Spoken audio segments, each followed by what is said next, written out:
میرے والد ماجد حضرت مولانا مفتی محمد شفیع صاحب قدس اللہ تعالی سرہ، اللہ تعالیٰ ان کے درجات بلند فرمائے۔ ایک مرتبہ ایسا ہوا، ہم بچپن کا زمانہ کہ بیت الخلا میں گئے اور وہاں سے گندگی کو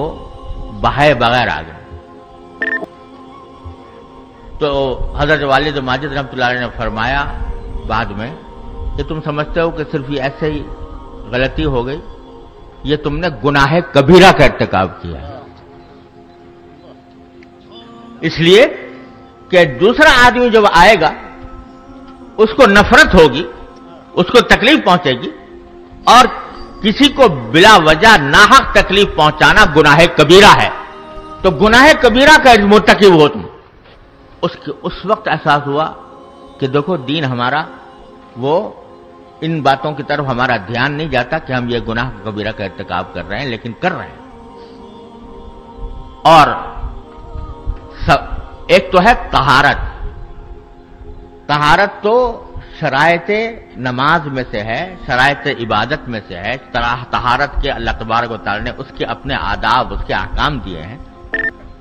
وہ تو خیر مطلوب ہے ہی، فرائض میں سے ہے، لیکن ایک ہے نظافت، ستھرائی، یہ بھی طہارت کے ساتھ نظافت بھی مطلوب ہے، اور وہ اس لیے مطلوب ہے کہ اگر وہ نظافت کا اہتمام نہیں کیا جائے گا تو دوسرے آدمی کے لیے تکلیف کا باعث ہوگا۔ اس کا نتیجہ یہ ہے کہ چونکہ یہ بات ہمارے معاشرت کے حصے میں اس درجے میں داخل نہیں ہوئی، اس کا نتیجہ یہ ہے کہ بعض اوقات ہم لوگ دوسروں کے لیے باعث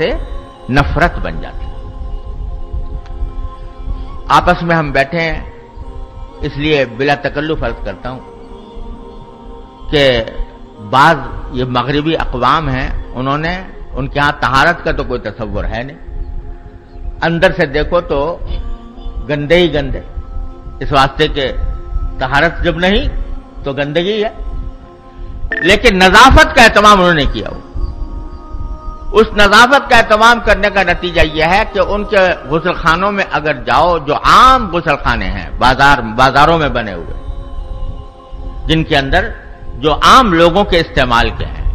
وہاں جا کر دیکھو تو آپ کو پانی کی ایک بوند بھی فرش پر پڑی ہوئی نہیں ملے گی، صاف ستھرے ہوں گے۔ اسی مغربی ملک میں مسجد میں جاؤ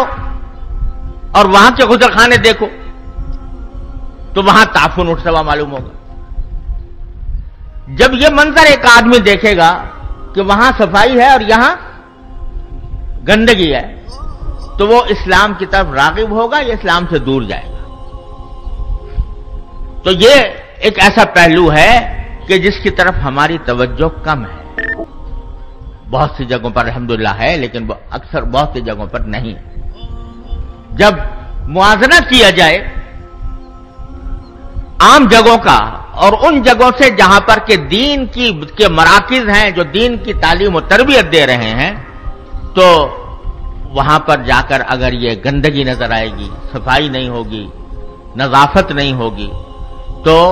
وہ ہم اسلام اور مسلمانوں کا غلط تصور دنیا کے سامنے پیش کریں گے۔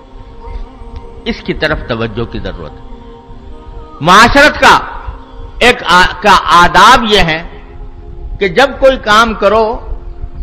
چاہے وہ اجتماعی کام ہو، تو اس میں کسی کو بھی ایک شخص کو دوسرے شخص سے تکلیف نہ پہنچے۔ بہشتاں جا کے آزارے نہ باشد، بہشتاں جا کہ آزارے نہ باشد، کسے رابر از کسے کارے نہ باشد۔ تو وہ یہ تعلیم ہمیں دی گئی ہے کہ آپ اپنی ذات سے تکلیف نہ پہنچاؤ۔